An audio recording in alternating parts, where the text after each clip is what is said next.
thì phải đi xuống không có giày.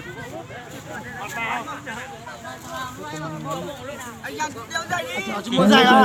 Mẹ là đưa giải.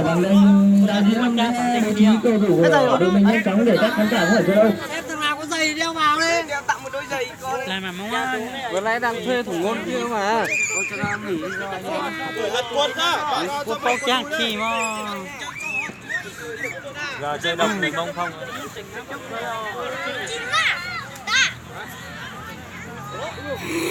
Đeo giày vào nhá.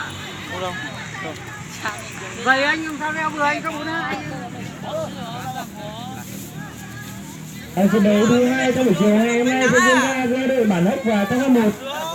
Xin mời tất cả các cổ viên chúng ta cùng trở về sân vận động Nguyễn Văn Chấn để cổ vũ cho các đội bóng của mình. Ở buổi sáng thì các cầu thủ Bản Hốc đã giành chiến thắng trước các thủ Thăng Long 1-0. Hiện nay Bản Hốc đang có 3 điểm và đứng đầu bảng B. Nếu chiến thắng trong buổi chiều hôm nay thì Bản Hốc sẽ có một chân chắc chắn vào trong vòng bán kết. Mình sử dụng gì? Chúng ta tôi táng lộn cho cô lúc cùng giấy họ đúng không? Chứ cái thằng mình chơi chứ có tao nó phải chế đó. Nhưng mà mò.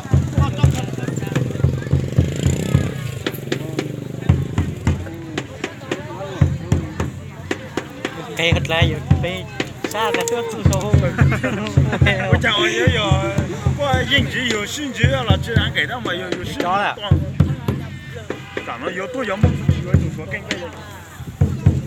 Vâng, trận đấu chuẩn bị được diễn ra khi xin mời tất cả cổ viên chúng ta hướng mắt về sân vận động Nguyễn Văn Chấn để chiến đấu tiếp hai của trận đấu. Cảm ơn, có từng trở lại.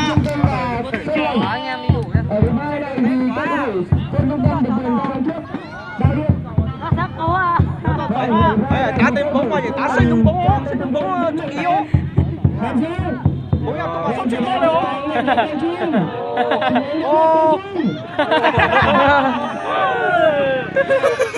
Mình chế. Mẹ dễ thì mất phải trái chó trái. Tôi tôi找上 1 2 nó ra kiếm thì nó một mình cho con thì nó đấy. Đá đi sang năm đi lên chân được. Bắt tỏ nó là rồi. Ôi.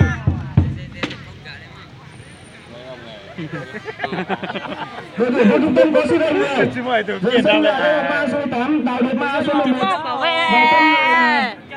Nhân Long vào số 3 và Lý Cường vào số 21. Về đợt này sau đợt này về phải luyện nhá. Nó lên sân nó tập đi. Vâng, trận đấu được tiếp tục. Lam ơi, thằng này căng thẳng liền vì sao ấy nào? Giữa năm nay con trải. Cho sử dụng nhau trồng quá mà. Không được rồi. Mắng chỗ có mắng Trần Long vào sân cấm. Căng này bắt đầu từ bạch này xuống đến nhịp vị thôi. A Sinh. Còn đây không có cái gì. A Sinh. Không đi qua được con Trung. Con Trung đang bóng. đấy. Từ máy nước qua sẽ đàm giữ. Đàm giữ. Nó để cho vào thôi. Nguy hiểm. Tuy nhiên trọng tài xác định cuối cùng đang rơi vào thế liệt vị. Hậu quả đã phạt lên cho các cầu thủ Sơn Lành. Đá lên, xuống. Vâng, trọng tài đang yêu cầu một pha đá phạt thì yêu cầu trọng tài của Sơn Lành bỏ bóng chết trên ghế mới được đá phạt lên. Vâng, các cầu thủ Sơn Lành đang Còn bóng. giờ sử dụng sắp lấy về có lên xích bè còn mà có bút cho hơn từ. Chúng không phim nói quên trời vòng ca rồi. Xuân Tấn đã có mặt kịp thời để phá bóng ra ngoài bằng quả ném biên cho cầu thủ Sơn Lành.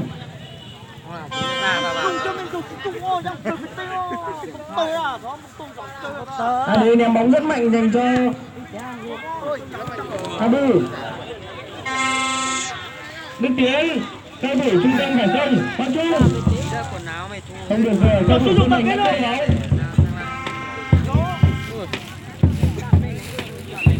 Đá phải tìm người mà truyền chứ.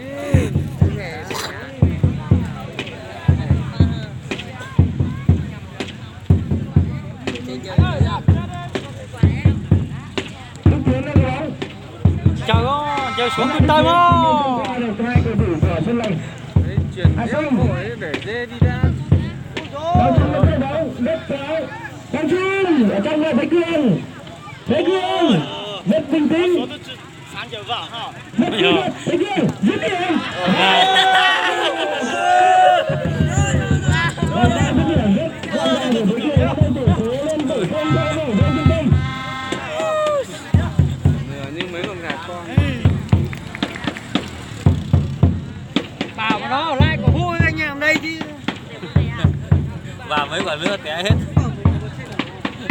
Còn mò bóng à. Trận chiều mai Vâng, đấy. ngay đầu vai thì Sao cầu thủ để Xuân cho Thành thêm mấy thằng vừa này vừa đầu tiên nó đá với. bàn thắng trong vòng Mấy 5 ông đá đi cho nó va chạm. Vâng, nhưng bởi vì là Công Dân là đương kim vô địch của 2019 nó thua nhiều quá. rất mạnh mẽ về cả nền tảng kỹ thuật và thể lực. Thất bại đối với Công Dân là chuyện bình thường thôi. Hy vọng là các cầu thủ Xuân Thành nhiều quá nó nản tinh giống thần đá. thi đấu hết mình sẽ có bàn thắng rút ngắn tỷ số. A Sở nắm biên. A Xanh. Vẫn là A Xanh đá Nó chưa gì nó đã chuyển mẹ rồi đấy. Nên là tí xem đấy đây. Vịt này nó chuyển lên kia không có thằng đéo nào ở đây đâu. bóng bên sân của A Xanh. Bây giờ đi đá. A Sở đã có bóng. Không qua được tầm đúng rồi. Cỡ chiếc tàu đây lắm á. Vâng, bên chung của đàn dũng không qua được chân là đến. Sao một tỷ của buồng nó hả hổ? Tiền bóng à? Tiền bóng à?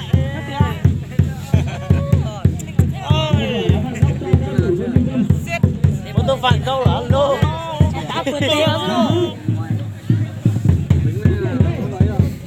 Một cú đột táo bạo của đàn dũng khi anh quyết định xuất thẳng rồi không thành một hôn A rồi.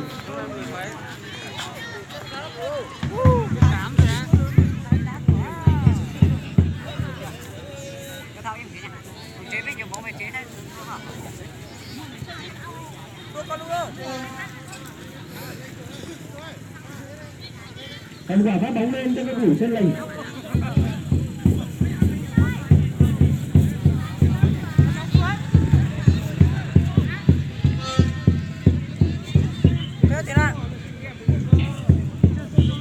Thành công cho các cầu thủ Xuân Thành.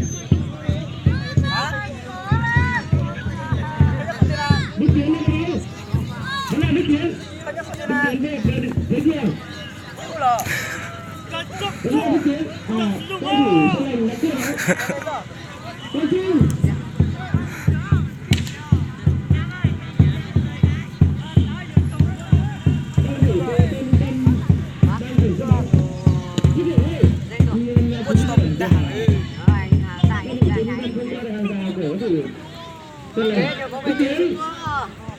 Không thể tung ra 3 dứt điểm. Cao độ của Xuân Thành tỏ ra rất là tập trung. Đây. Đấm đá làm nó ra một bên của Xuân Thành.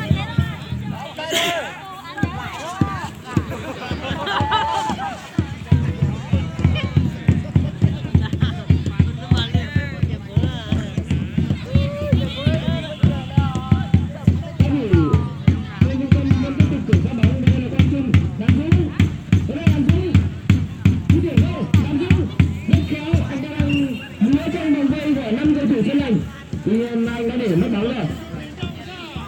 Và một quả phát bóng lên cho các cầu thủ Xuân Thành. Bỏ xuống, bỏ bóng xuống.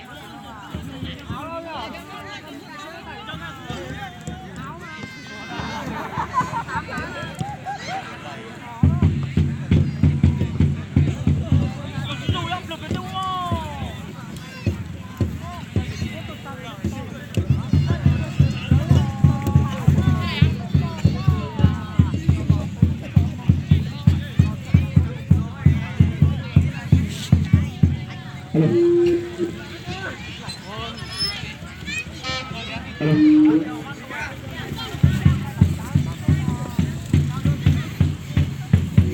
Hello.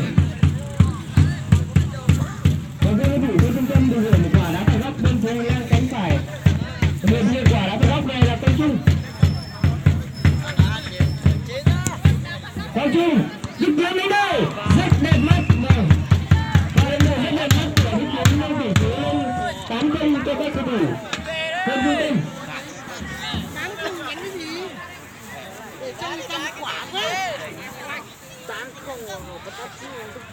Các ban tổ chức đề nghị các cầu thủ bản mốc bên tuyển thủ đăng ký lại cho ban thư ký.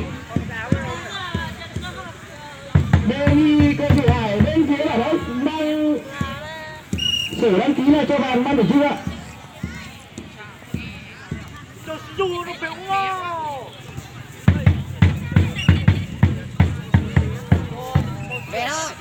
Vâng, chúng ta xác định là có pha phạm lỗi của thôn Trung Lâm đối với FC Sơn Lành. Các cầu thủ Sơn Lành được hưởng quả đá phạt. AG sẽ thực hiện quả đá phạt này. Yo, đá phạt này tên phơ. AG chuyền bóng trên, hôm qua là Quang Trung. Sinh lấy cơ bóng, không được rồi. Nhau ơi, về đây. Về đi ở lại cổ vũ cho đội bóng này. Thôi, 7-0-8-0 rồi thì Tám làm phải ở lại. Đội tuyển Tây Trung Tâm có sự thay đổi, đội tuyển Sơn Lành có sự thay đổi này. Cầu thủ số 6 Lê Xuân và cầu thủ Đào Lâm vào sân. Cầu thủ số 5 vào sân. Anh lấy vợ thì mời anh Năm nhá. Vào sân là Đào Lâm. về đây.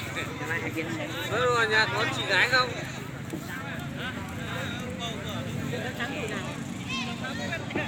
Vào sân là Đào Duy Lâm, ông bầu bí thư trên Sơn Lành. Anh quyết định vào tăng cường để tìm bàn rút ngắn tỷ số cho cầu thủ Sơn Lành. Trên trung tâm đang đứng vào không và Đức Tiến. Đức Tiến là Đào Duy Lâm. Đào Duy Lâm đã cưa bóng, vẫn là Đào Lâm. Sợ không qua được Đàm Dũng bây giờ.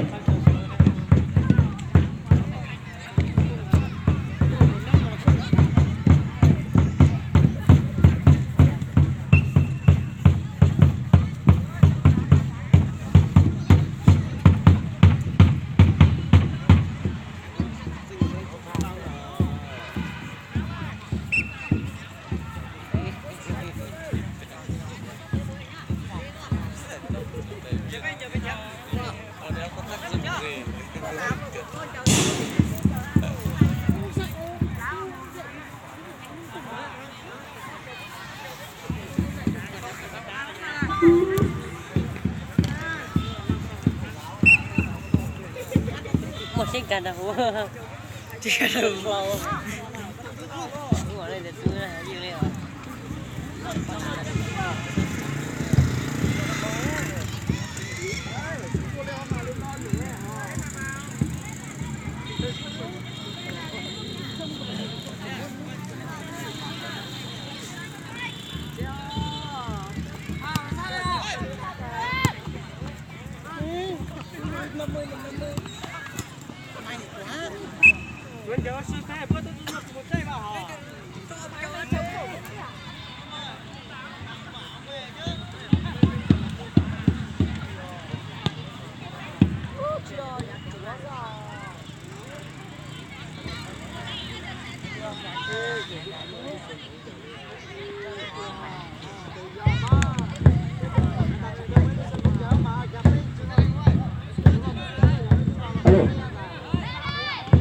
Cầu thủ Sơn Lành tổ chức phản công vào đây. A Sở chuyền bóng rất thoáng ra ư, không được rồi. Quang Trung đã có kịp thời để đá bóng vào đây là Quang Trung. A Sở đã kết lại được bóng. Đức Tiến, đó là Đức Tiến. Kỹ thuật, đó là Đức Tiến.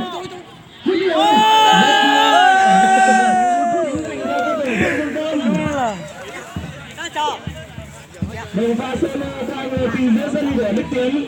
Anh ta hoàn toàn các cầu thủ hậu vệ của Sơn Lành và đi bàn nâng tỷ số lên 9-0 cho cầu thủ thôn Trung Tâm. Đi về đây.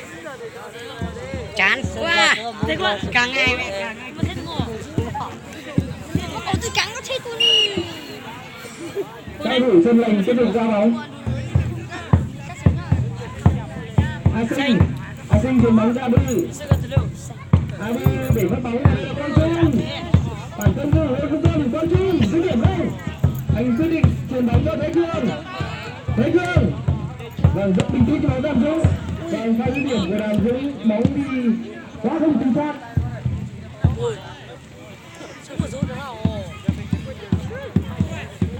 Và một quả phát bóng lên cho cầu thủ Sơn Lành.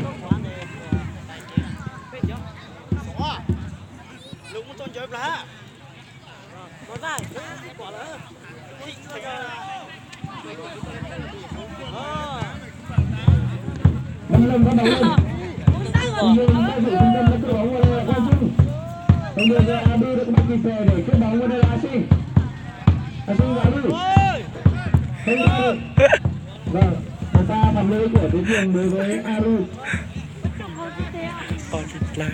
Và người thực hiện quả đá phạt này dành cho thủ Sơn Lệnh là Đào Duy Lâm. Và một cầu thủ rất kinh chịu. Đào Duy Lâm và bóng rất mạnh lên trên. Nguy hiểm. Tuy nhiên là thủ môn Đức Quỳnh đã bắt gọn được bóng trong tay.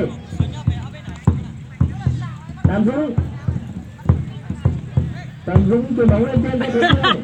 Đây mình bố mãi. Quang Trung. Bây giờ một đời ra sáng nữa. Quang Trung chưa được đá. Quang Trung. Rất điểm. Vâng, rất gọn gàng. trưởng môn gạt quá. Chứ còn chưa từ bây giờ mới ra Vâng, một trận đấu mạnh hết sức của cầu thủ thôn Trung Tâm.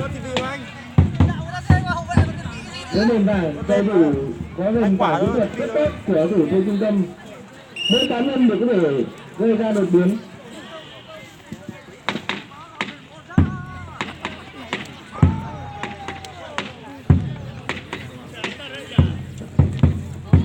Bóng là của các cầu thủ thôn Trung Tâm. Bây giờ là Thành Long không qua được Duy Lâm. Bóng chân của Duy Lâm phản công cầu thủ Sơn Lệnh. A Sinh. Là A Sinh. Không qua được cầu thủ thôn Trung Tâm. Quang Trung đã kéo bóng. Đó là Quang Trung. Chuyển bóng lên trên cho Thành Long và Duy Lâm. Thành Long được chuyển bên trong rất thoáng. Rất đáng tiếc là cái đường có thể đón được đường truyền của Thành Long. Bóng quả ném biên cho cầu thủ Sơn Lệnh.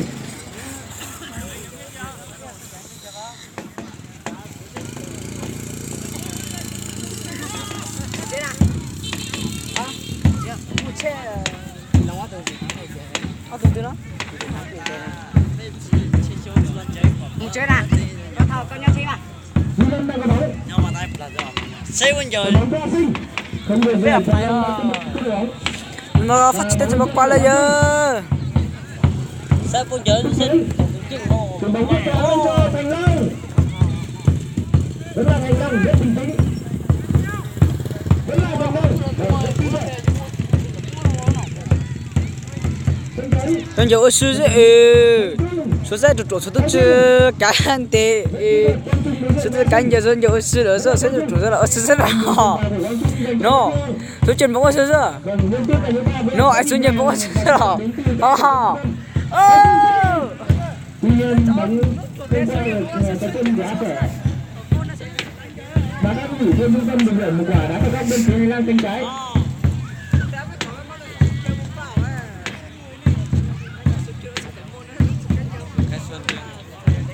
Người thực hiện quả đá phạt góc này cho cầu thủ thôn Trung Tâm là Tần Long. Không qua được cái đầu của Duy Lâm rồi. Phản công lên đi Sơn Lệnh A Sở không thể vượt qua được Đàm Dũng rất khỏe. Tôi muốn đi khai chết và Đàm Dũng chuyển bóng rất chính xác lên cho anh Tiến. Đức Tiến. Xuất Tuấn. Đào Duy Lâm đã cướp bóng không qua được Đào Duy Lâm rồi. Vâng, anh rất bình tĩnh chuyển bóng lại cho Abi. Abi chuyển bóng lên. Đào Duy đã cướp bóng. Phản công cho cầu thủ Sơn Trung Tâm. Đào Duy chuyển bóng Đức Tiến. Thành được về Tần Long giúp điểm bóng đi không chính xác.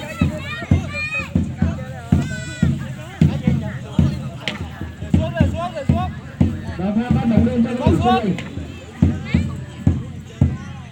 Bóng lên chân của Duy Lâm. Và Sơn Lệnh tổ chức phản công. Vẫn là Duy Lâm. Duy Lâm chuyển bóng chính xác lên cho A Sinh.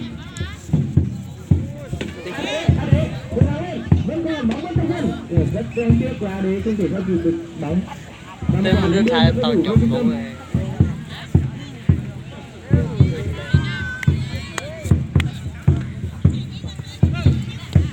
Quang Trung phản công cho thủ Sơn Trung Tâm. Quang Trung chuyển bóng cho Đức Tiến và Trần Long đánh góp rất kỹ thuật cho Quang Trung. Thế Phương rất đáng tiếc Thế Phương không thể đón được đường của Quang Trung.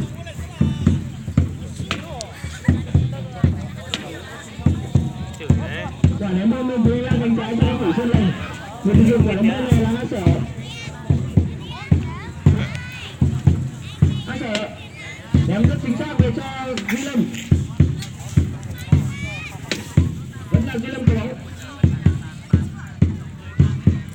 chuyền bóng rất chính xác lên cho đấy. Alo phản công cho các thủ Xuân Anh. A Sinh. Chuyền bóng rất chính xác dành cho Hư. Tiếp theo. Rất đáng tiếc cú sút quả Hư bóng đi hơi cao so với khung thành của thủ môn Đức Thịnh. Anh cứ hẳn bánh để bắt chân video. Rất nguy hiểm của các thủ Xuân Anh với khung thành của các thủ Xuân Trung Tâm.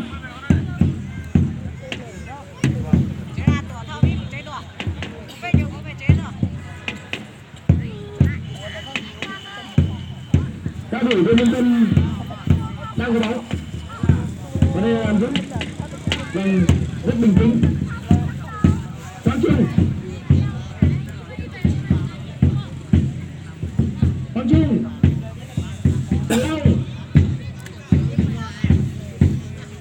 Thế Cường chuyền bóng rất chính xác cho Đức Tiến. Xuân Tuấn. Đàm Dũng.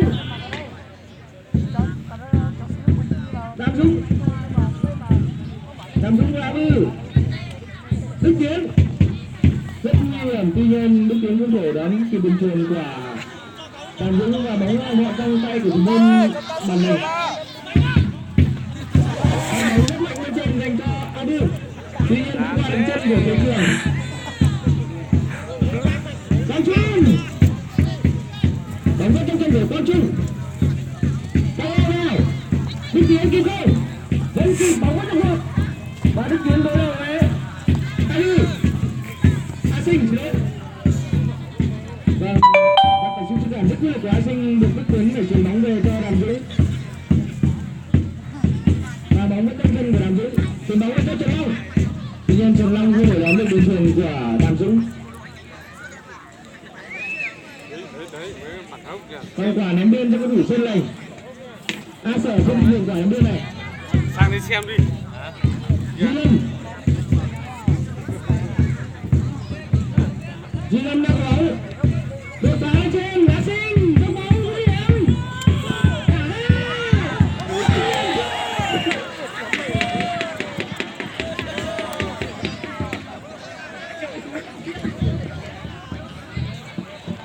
Rồi một pha dứt điểm rất nguy hiểm của A Sinh đưa bóng đi cách của khung thành của thủ môn Đức Thịnh chỉ trong trên cái này rất đáng tiếc cho thủ Xuân Lành.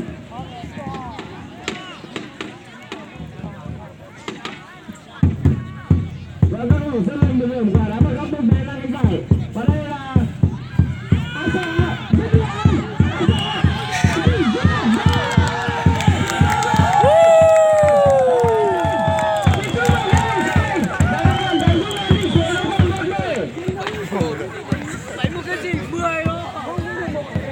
Và có lỗi tư vấn chiến đấu của các thủ Xuân Lành. Điều này rất đậm nét của A Sinh.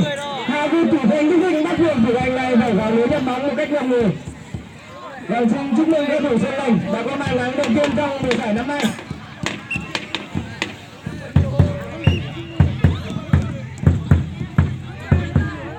Và ngay lập tức tinh thần của các thủ Xuân Lành đã dâng lên rất cao. Các thủ Xuân Lành đang tràn lên tấn công. Hy vọng là sẽ có thắng tiếp theo.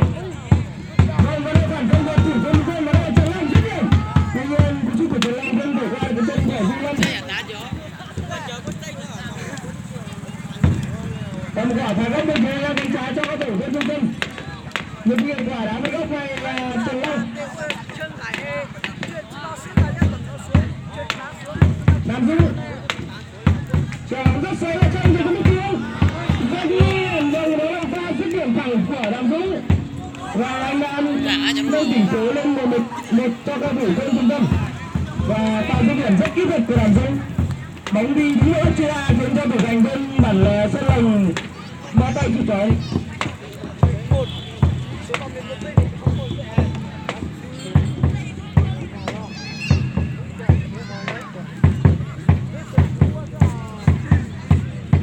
Các thủ Xuân Lành tổ chức phản công.